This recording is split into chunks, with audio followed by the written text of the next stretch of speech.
Changing the exhaust exit style on your F-150 with Flowmaster exhaust couldn't be an easier task.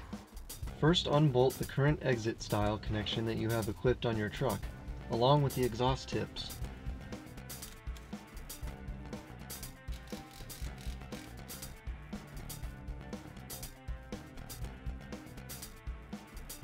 Since we had rear exit style on, we are going to swap it with side style exit by bolting up the 90-degree pipes that were supplied in your Flowmaster kit.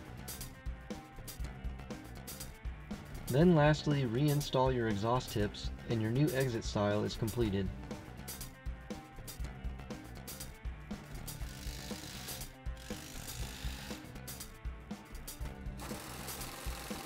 This process will work with either exit style and can be reversed whenever you feel like changing the look of your vehicle's exhaust.